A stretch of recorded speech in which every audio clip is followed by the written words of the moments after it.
जुड़ चुके ने। अज 10वां दिन में मीटिंग अज 5वीं हुई है, उस दे विच कोई हल हुंदा नज़र नहीं आया। 9 तरीक नूं फिर मीटिंग रखी गई है। किसान जथेबंदियां ने कहा सी कि जे अज दी मीटिंग असफल हुंदी है तो असीं अगली मीटिंग 'च नहीं जावांगे, मीटिंग का हिस्सा नहीं बनांगे। हुण देखना होवेगा किसान मीटिंग का हिस्सा बनदे जां नहीं। पर साडे नाल इस वेले जुड़ चुके ने मध्य प्रदेश तो किसान आए ने। देश का एक वड्डा सूबा मन्निया जांदा और वड्डी पद्धर ते उत्थे खेतीबाड़ी भी हुंदी है। इन्हां दा की कहना, इन्हां नाल गलबात दा सिलसिला अगे तोड़दे हां। मध्य प्रदेश से आप आए हैं, वहाँ कैसी स्थिति है इस आंदोलन को लेकर? कितना कुछ जागरूक है किसान, कितने लोग यहाँ पहुँच चुके हैं?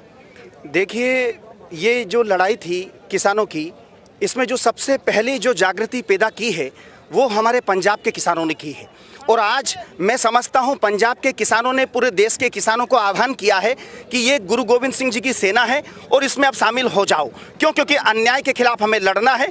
और मोदी जी ने जो 3 काले कानून जो संसद में धक्के से लोकतंत्र की हत्या कर कर किसानों को बर्बाद करने के लिए पास किए हैं, मैं समझता हूं उन कानूनों को मोदी सरकार या तो तुरंत वापस ले, और यदि वो वापस नहीं लेंगे तो मैं समझता हूं राम मनोहर लोहिया ने जो कहा था आज से 40 वर्ष पूर्व पहले कि जिंदा कौमें 5 साल का इंतजार नहीं करती है।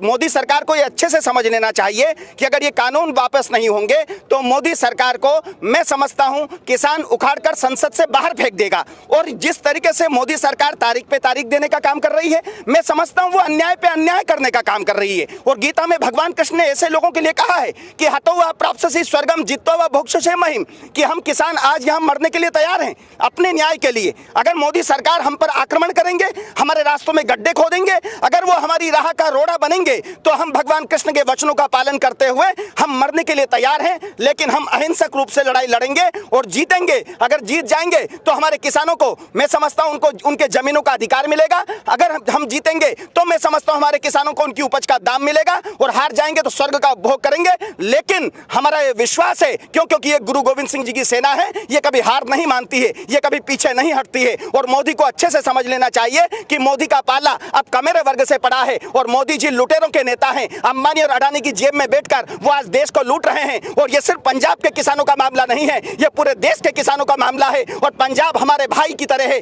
हमारे गुरु गोविंद सिंह जी की तरह है, और हम आज उनके साथ मिलकर ये लड़ाई लड़ेंगे। और मध्य प्रदेश के ही नहीं, देश के तमाम किसान आज इस आंदोलन में सिंधु बॉर्डर पर अपना डेरा जमाए हुए हैं। और हमारा एक ही नारा है कि जीतेंगे, लड़ेंगे, जीतेंगे।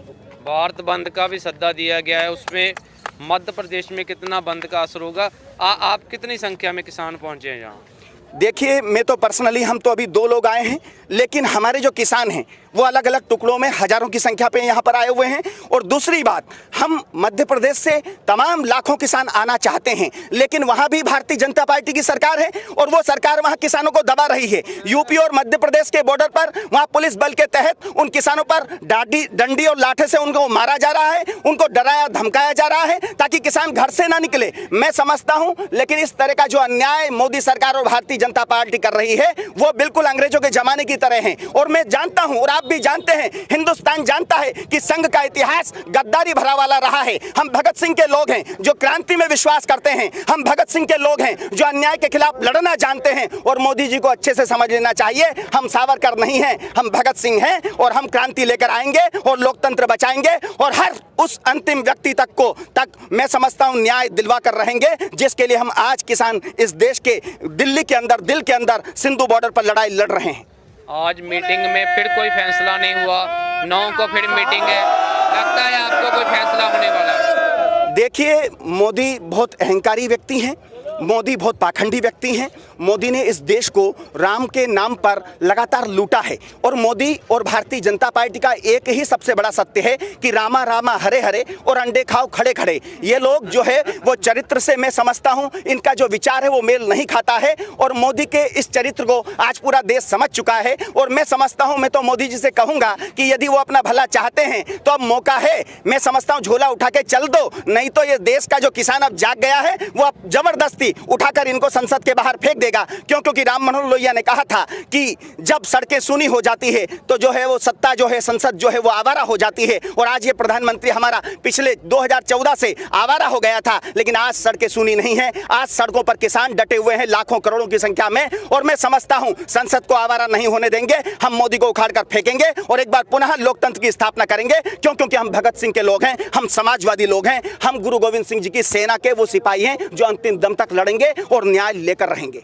तो ये रामचंद्र की जय, श्री रामचंद्र की जय। तो ਇਹ ਮੱਧ ਪ੍ਰਦੇਸ਼ ਤੋਂ ਕਿਸਾਨ ਸੀ ਜਿਨ੍ਹਾਂ ਨੇ ਕਮਾਲ ਦੇ ਸ਼ਬਦਾਂ ਨਾਲ ਆਪਣੀ ਗੱਲ ਰੱਖੀ ਹੈ, ਬੇਬਾਕੀ ਦੇ ਨਾਲ ਗੱਲ ਰੱਖੀ ਹੈ ਔਰ ਸ਼ਬਦਾਂ ਦੇ ਵਿੱਚ ਬਹੁਤ ਵੱਡੇ ਤੰਜ ਕੱਸੇ ਨੇ ਦੇਸ਼ ਦੇ ਪ੍ਰਧਾਨ ਮੰਤਰੀ ਨਰਿੰਦਰ ਮੋਦੀ ਦੇ ਉੱਪਰ ਤੇ ਭਾਰਤੀ ਜਨਤਾ ਪਾਰਟੀ ਦੇ ਉੱਪਰ। ਕੈਮਰਾਮੈਨ ਜਸਵਿੰਦਰ ਸਿੰਘ ਮਾਲੜੀ ਦੇ ਨਾਲ ਇੰਦਰਜੀਤ ਸਿੰਘ ਚਾਲ, NRI ਮੀਡੀਆ, ਦਿੱਲੀ ਬਾਰਡਰ।